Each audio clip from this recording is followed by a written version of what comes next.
Buenos días, mi nombre es Tania García, soy estudiante de medicina en la Universidad de Cuenca y el día de hoy en este video vamos a hablar de lo que es el hidroneumotórax y el neumotórax.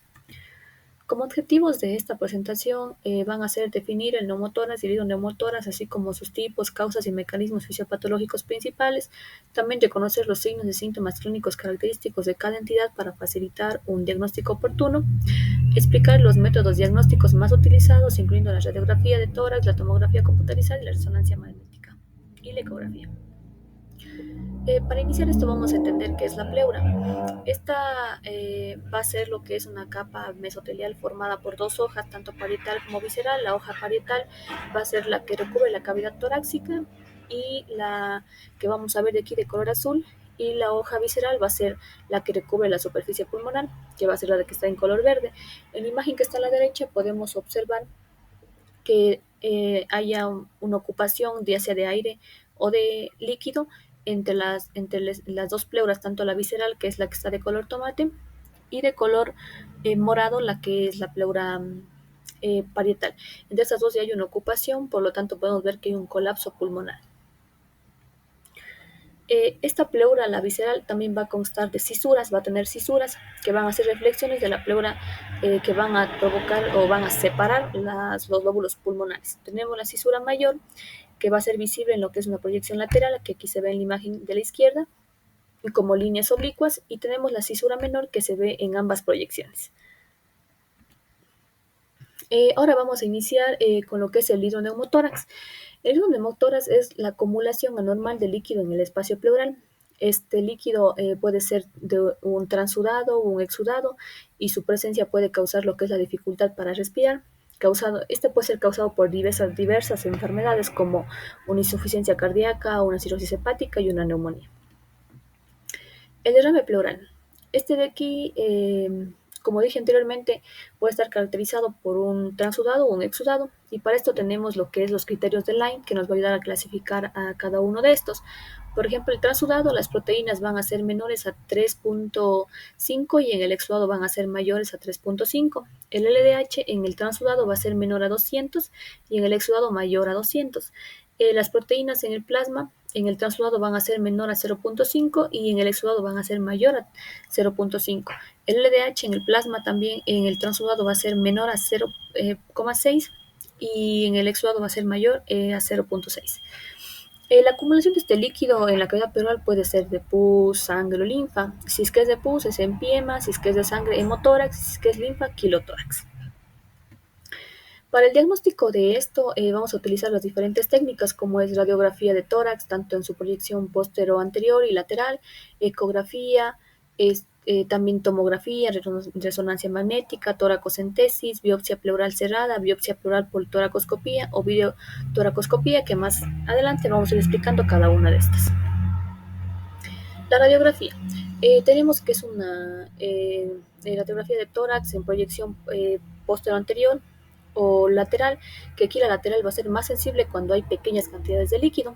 Aquí tenemos un ejemplo donde podemos observar que hay una radiografía de tórax en proyección anterior y lateral, que se observa aquí ocupaciones de los 2/3 inferiores de lo que es el hemidiafragma derecho, que van a estarnos indicando con la flecha que sería el derrame pleural.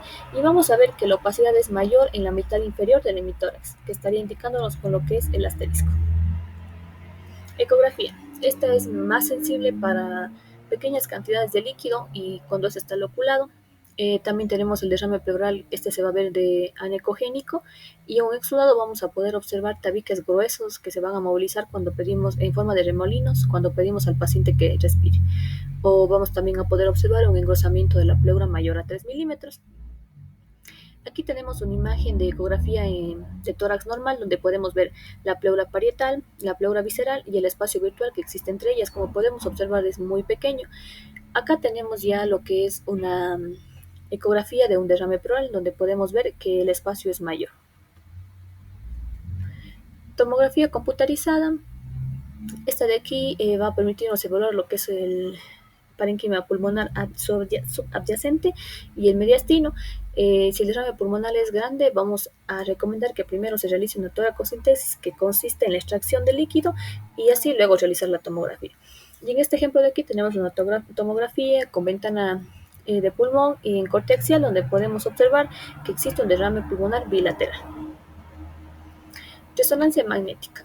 La resonancia magnética esta nos puede ayudar a diferenciar tanto entre un derrame benigno y maligno, y también nos puede ayudar a diferenciar entre exudados, transudados y hemotórax. Aquí tenemos una resonancia magnética que nos muestra el derrame pulmonar bilateral. También vamos a poder ver aquí una masa derecha de señal heterogénea, predominantemente hipointensa al líquido comparada con el líquido y hiperintensa comparada al parénquima pulmonar normal que está contralateral. La toracocentesis. Este de aquí va a ser un procedimiento médico en el que se introduce una aguja en el espacio pleural y extraemos el líquido. Nos va a ayudar mucho para diagnosticar las características de este líquido. También tenemos la biopsia pleural cerrada, que esta de aquí va a ser por una sospecha de tuberculosis pleural o un derrame pulmonar, y también la biopsia pleural por toracoscopía o videotoracoscopía. Esta, cuando no se puede en sí obtener el diagnóstico con los procedimientos anteriores, se va a realizar esta de aquí. Aquí tenemos un ejemplo de una videotoracoscopía donde se pueden ver lesiones pleurales blanquecinas que corresponden a los granulomas de la tuberculosis.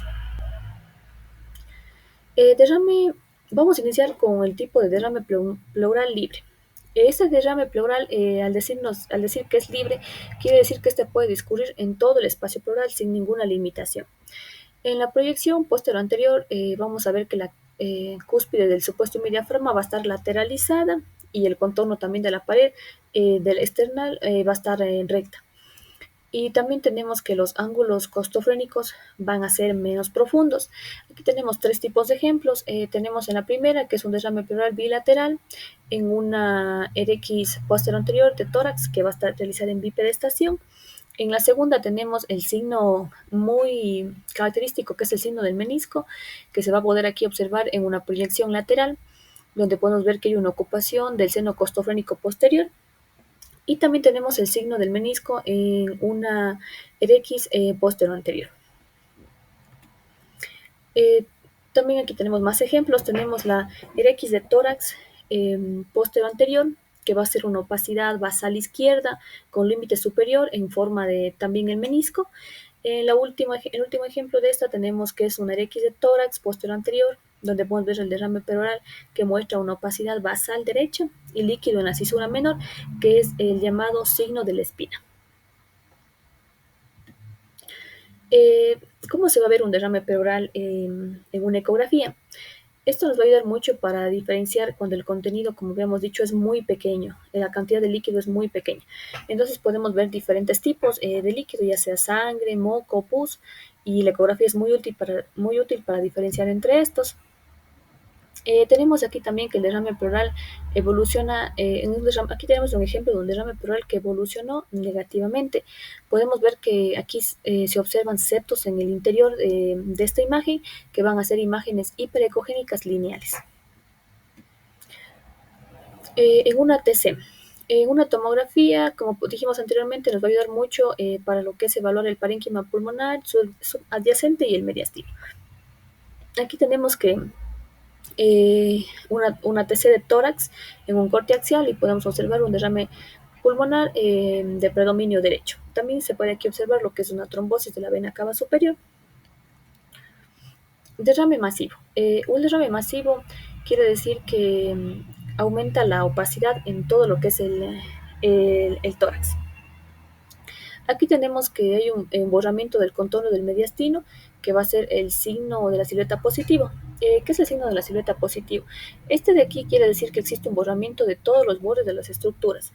Por ejemplo, del corazón no se va a poder ver su borde bien definido. Tenemos también el desplazamiento, este derrame masivo también provoca lo que es el desplazamiento del mediastino y algo tráqueo-bronquial hacia el lado contralateral, y también el diafragma se aplana y se puede invertir. Derrame masivo. Aquí tenemos también, podemos observar, traemos dos ejemplos, que es una de una RX y una tomografía. Un derrame pleural masivo izquierdo con marcada desviación del mediastino en lo que es la RX. Podemos observar que el derrame pleural masivo está en la parte izquierda y podemos observar claramente cómo se desplazan las estructuras hacia el lado derecho. En el ATC también se puede observar la muestra de un derrame pleural masivo con también el izquierdo y que desvía lo que es todo lo de las estructuras hacia el lado derecho. También realizan lo que es un derrame pleural masivo, pero en decúbito supino. Aquí vamos a ver que va a aumentar lo que es un aumento difuso de la densidad del hemitórax. Tenemos que el líquido se distribuye a la parte posterior del hemitórax. También vamos a ver un casquete habitual, ¿qué es el casquete habitual? Va a ser el engrosamiento de las pleuras. También un pinzamiento del seno costofrénico, un ensanchamiento de la cisura menor, un engrosamiento de las líneas paraespinales.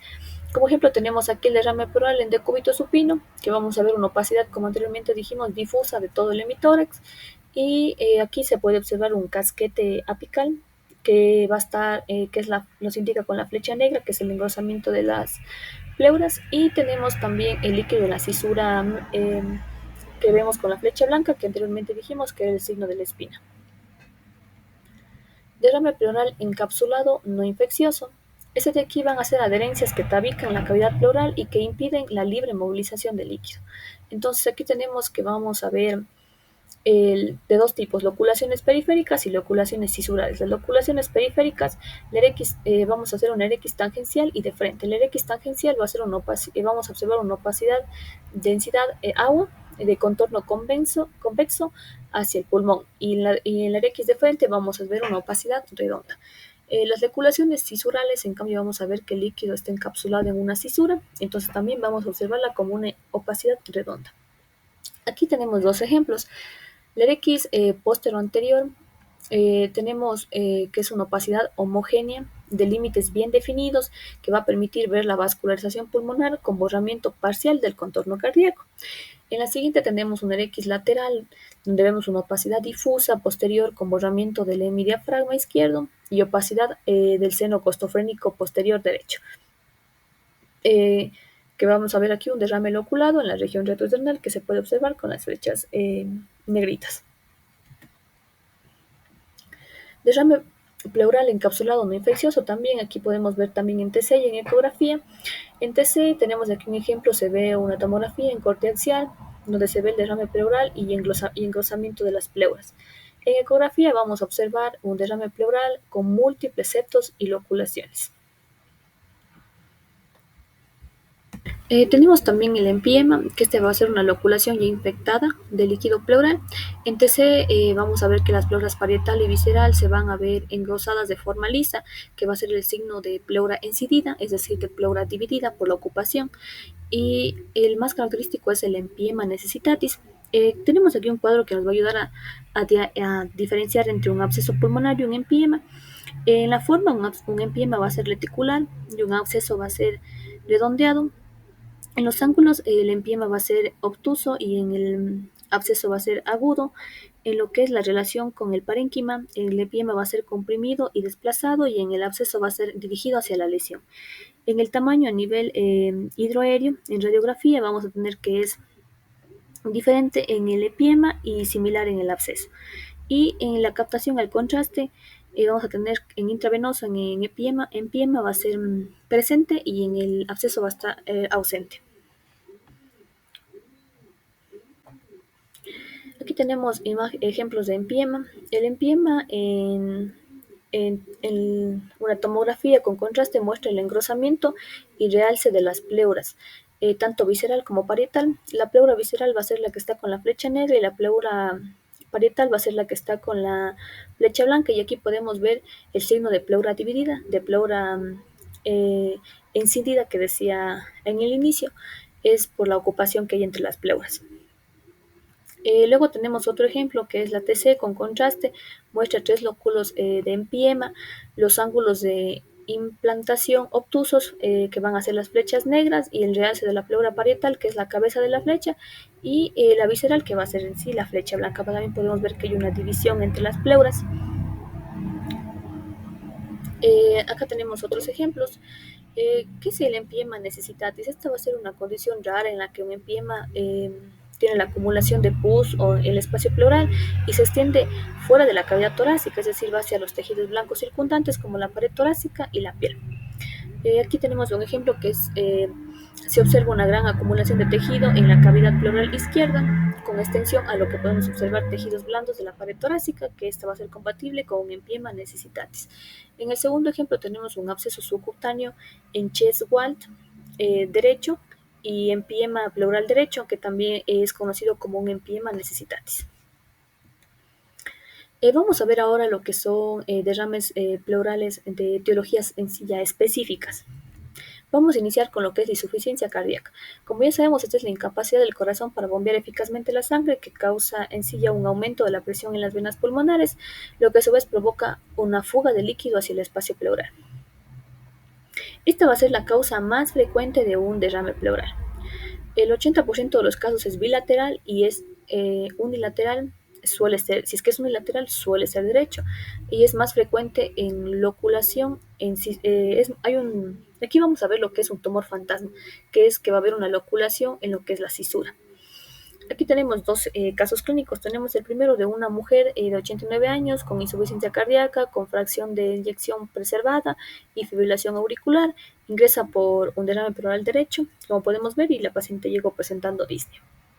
En el segundo tenemos una RX también de tórax posterior anterior, de densidad podemos ver una densidad aumentada biconvexa en el campo medio derecho a nivel de la cisura menor, que va a ser el llamado tumor fantasma, y estos de aquí desaparecen luego de que la enfermedad también haya pasado o que haya habido un drenaje de este líquido. Derrame metaneumónico bacteriano. Ese de aquí es el 40% de neumonías bacterianas. Cuando se complica puede haber loculaciones o empiema, y tenemos el 10% que requiere drenaje. Tenemos aquí un TAG de tórax en el que se aprecia un hidroneumotórax derecho, donde podemos ver que la flecha A nos indica el aire y la flecha B el fluido, que hay líquido y aire. ¿Cómo llega un paciente con esto? Va a presentar fiebre, dolor de pecho, especialmente al inhalar, tos, dificultad para respirar, y como diagnóstico, neumonía. Tuberculosis. Ese de aquí va a ser un exudado, aquí vamos a ver un exudado linfocitario con niveles bajos de glucosa unilateral, de cuantía pequeña a moderada. Aquí podemos ver que el caso clínico que de un paciente de 28 años consultó por historia de 3 semanas de evolución de tos no productiva y progresiva, astenia y dolor en costado izquierdo que aumenta al toser y en decúbito ipsilateral. Aquí podemos observar un derrame unilateral del lado izquierdo. Lupus eritematoso sistémico. Este de aquí puede causar un derrame pleural por la inflamación que afecta a los vasos sanguíneos y los tejidos circundantes, aumentando así la permeabilidad vascular y permitiendo que el líquido se filtre hacia lo que es la cavidad pleural. Este va a ser del 15%, del 15 a 30% van a ser bilaterales, más cuantioso y frecuente de lo que es en el lado izquierdo. Se asocia a lo que es a un derrame pericárdico. Aquí podemos observar una RX de tórax, donde vamos a ver un derrame pleural masivo, es decir, bilateral. Derrame pleural maligno. Este de aquí vamos a observar lo que es un engrosamiento pleural, vamos a ver derrame pleural libre o loculado. También en la TC vamos a poder observar un engrosamiento nodular o masas. Aquí tenemos dos casos. El primero es un RX de tórax, donde se puede ver un derrame pleural derecho. El siguiente es una tomografía, que se puede observar un derrame pleural unilateral y engrosamiento unilateral derecho, y un engrosamiento pleural nodular que envuelve a todo lo que es el pulmón. Exposiciones al asbesto también pueden provocar lo que son derrames pleurales, y este va a aparecer en el 21% de los pacientes expuestos. También va a haber un engrosamiento pleural difuso. También tenemos atelectasia redonda, el pulmón va a quedar atrapado en lo que son las adherencias pleurales.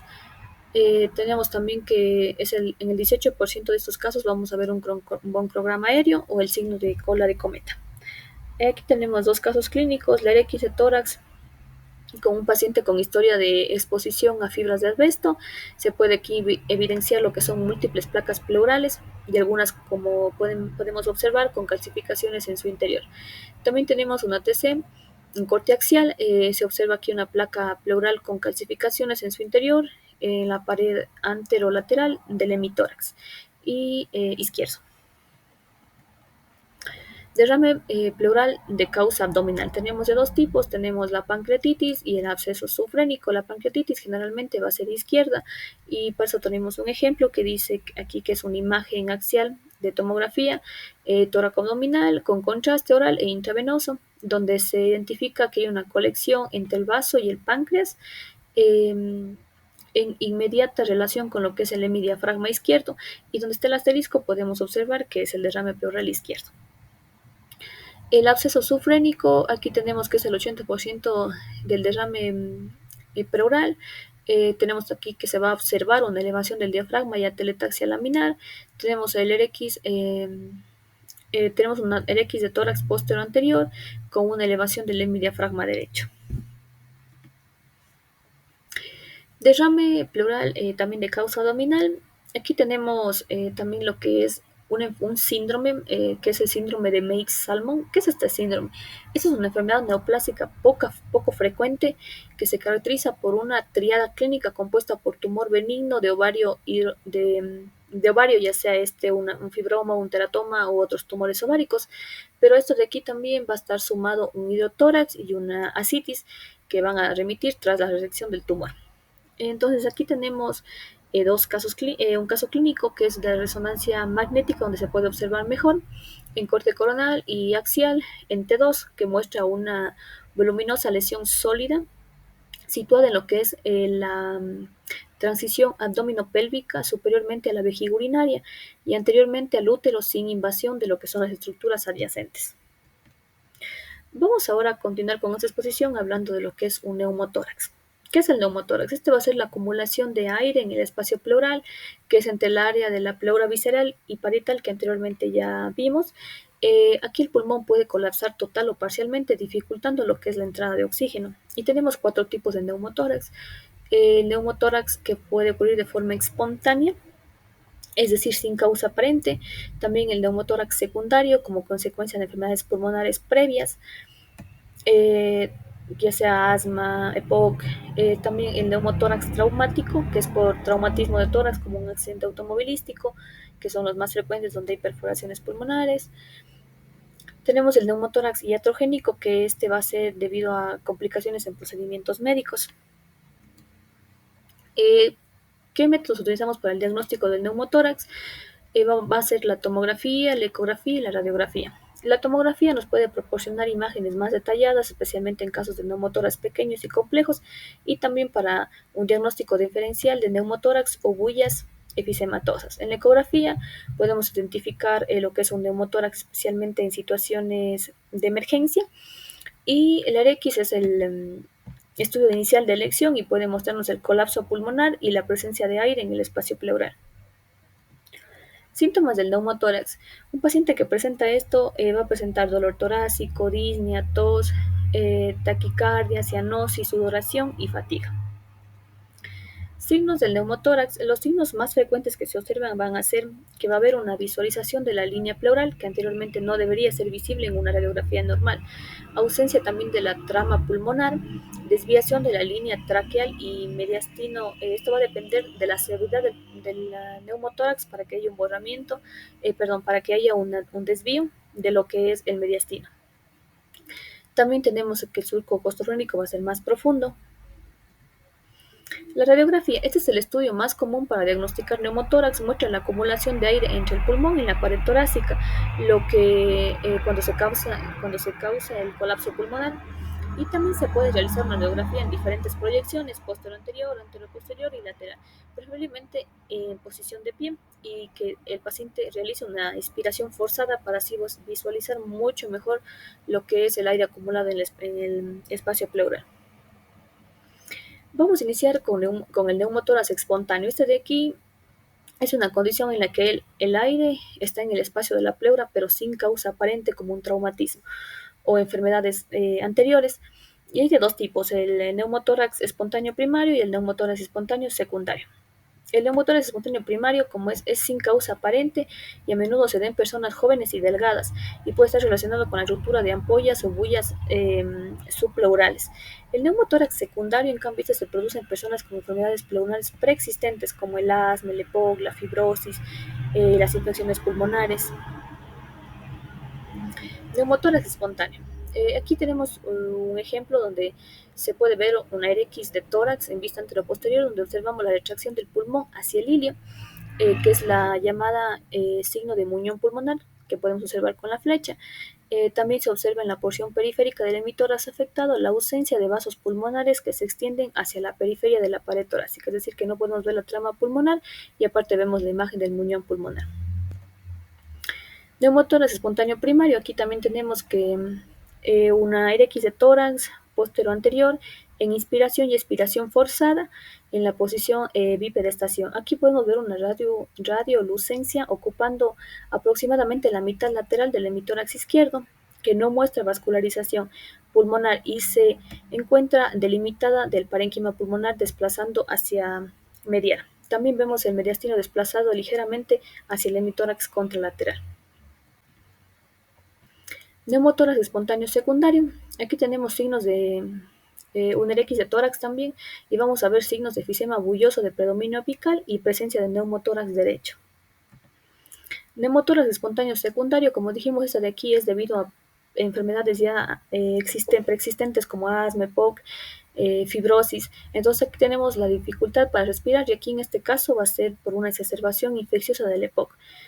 Vamos a poder observar un neumotórax derecho moderado, también cambios efisematosos en ambos pulmones y también se pueden observar grandes bullas en lo que son las bases pulmonares. Eh, Tenemos el neumotórax a tensión.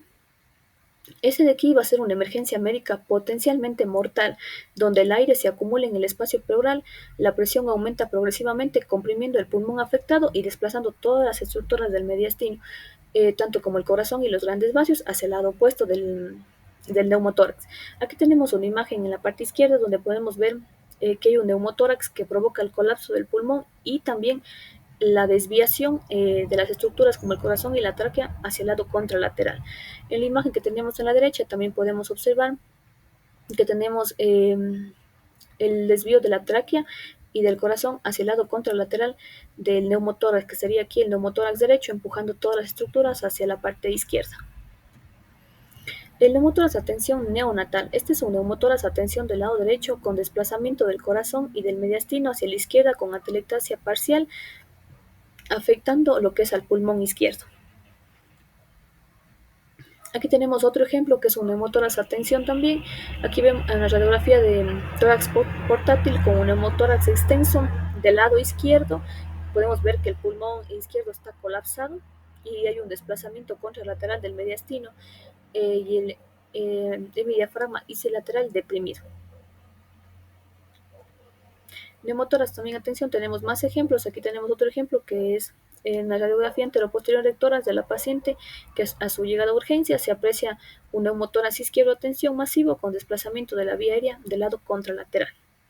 También acá tenemos otro que es un neumotórax derecho con colapso completo del pulmón derecho, la desviación del mediastino hacia la izquierda y la depresión del hemidiafragma derecho que aumenta la distancia intercostal entre el hemidiafragma derecho, que indica también un neumotórax a tensión. Una TC, una tomografía para observar un neumotórax a tensión. Aquí tenemos una imagen de TC Scout más ventana pulmonar axial, que vamos a ver un gran neumotórax a tensión. Se aprecia claramente lo que es en esta imagen. El vértice pulmonar izquierdo muestra, como podemos ver, una pequeña bulla de un neumotórax a tensión, pero donde se ve en la parte izquierda podemos ver el neumotórax a tensión. Como anterior, este sería ya el último tipo de neumotórax, que es el neumotórax iatrogénico. Esta va a ser una condición, como ya dijimos, que se da luego de un procedimiento médico o quirúrgico. Aquí tenemos un ejemplo de un neumotórax iatrogénico tras un neumoperitoneo progresivo preoperatorio. También aquí tenemos otro ejemplo de un neumotórax iatrogénico en TC. Se observa aire en la cavidad pleural derecha, que es un neumotórax con el derrame pleural masivo con la densidad de sangre. Además de la sangre coagulada en las regiones basales, las estructuras de la línea media están desplazadas hacia la izquierda. Esto sería todo y muchísimas gracias.